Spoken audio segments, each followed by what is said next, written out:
love this song. Yeah, the music's been so nice. It has been so wonderful. And I got to say, Allie Love, this is what she plays. She does Sundays with Love, and this is her song that she always plays at the end. I'm sorry, I just had a moment. You've been on your Peloton. Oh, gosh. But it just is so uplifting. Which is free for 90 days. Yes, it is. It is. It is. We have had a wonderful weekend. Hope you have, too. Have been safe and restful.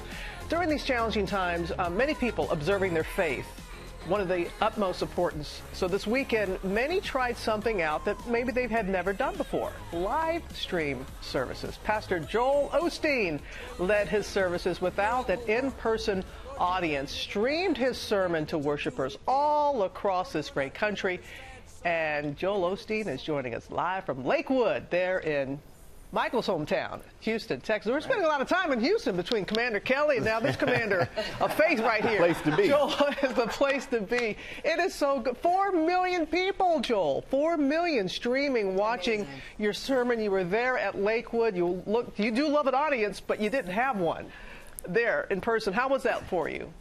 You know, Robin, it was really different. You know, I've never done that in the 20 years I've been ministering, so I just had to imagine that they were out there and try to ignore all the empty seats. But, you know, it's just an unprecedented time. But we're blessed that we do have the technology that people can still worship and we can gather in different ways. And we have a clip from yesterday's service where you shared the powerful message that chaos can be a place of power. Let's take a look. You're not close to your miracle only when everything is calm and peaceful. Sometimes it's the opposite, when it's chaotic. When you're tempted to panic, live afraid, that means your miracle is on the way. And Mr. Osteen, we see faith is guiding so many people right now in these challenging times. We've seen in Ohio, they have drive-in services. We've seen a drive-through confessional. So why is it important for people to lean on their faith right now?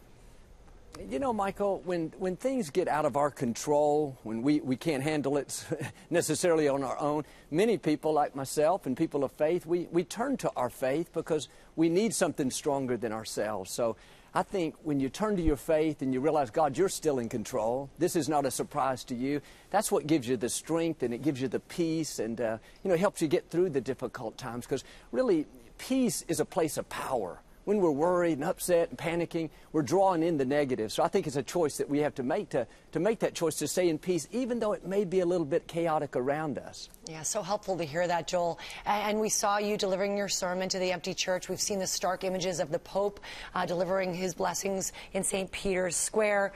How should people keep the faith in this time? What advice can you give them about keeping the faith? I know my mom missing her church service so much in Sarasota, Florida. Please advise us. You know, Lara, I think one thing, a couple of things, but one thing, I think it's important that we start the day off with a grateful attitude. So when you wake up in the morning, you can think, oh man, I got this virus and I got things are not right in the world and I got this other trouble to deal with. You know, that's drawing in the negativity. So I think right in the very start of the day, right where we are now, we just make an attitude that we're going to be grateful. Find something to be grateful for, whether you have your health, your family, friends, something like that. But I believe when you start the day off in faith, it will help the day to go better. You are setting the tone for the day. I think another thing is it takes just as much energy to worry as it does to believe. Just as much energy to go around thinking, oh, what am I going to do? And this is so bad, as it does to say, Lord, I thank you that you're in control. This is going to be a good day. I'm going to embrace where I am. I'm going to be happy. I'm going to be a blessing to somebody else. I think the last thing I would encourage you is to take it a day at a time. Because sometimes we think, I can't do this another month. What if I can't do this for 2 months? You don't have to. Just do it for 24 more hours. You have grace for today.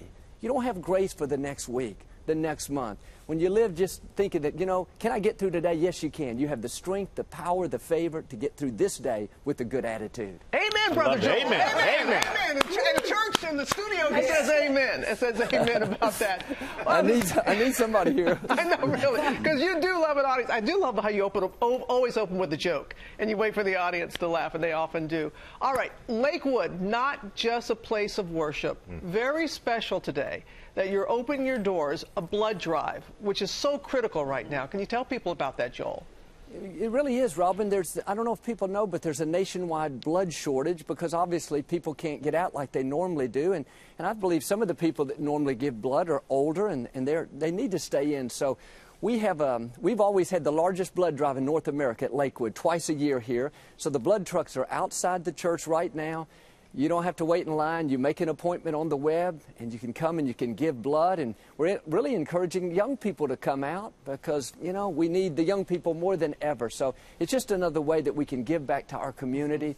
We have a huge medical center here in town, and I know not just in Houston, but all over. You know, there are blood drives taking place. So if you can do something simple as to give your blood, something very precious, you can help save somebody else's life. So that's what we're doing today and all this week at Lakewood. That's a good point, Joel, because, you know, many of us feel very helpless right now. We feel like there's nothing we can do. And you're showing and telling us that there are things that we can do. And by doing that, it gets outside of ourselves a little bit. I think so, Robin. I mean, that's where healing and health and happiness comes from, because it's easy to get focused on ourselves. I mean, my problem and my challenges and even my dreams. But I've learned when you go make somebody else's day, God will make your own day. You know, that's what brings the joy and the victory in life, is being a blessing to somebody else. Well, you are definitely a blessing for us. So many great messages in this conversation, so we are thankful for that.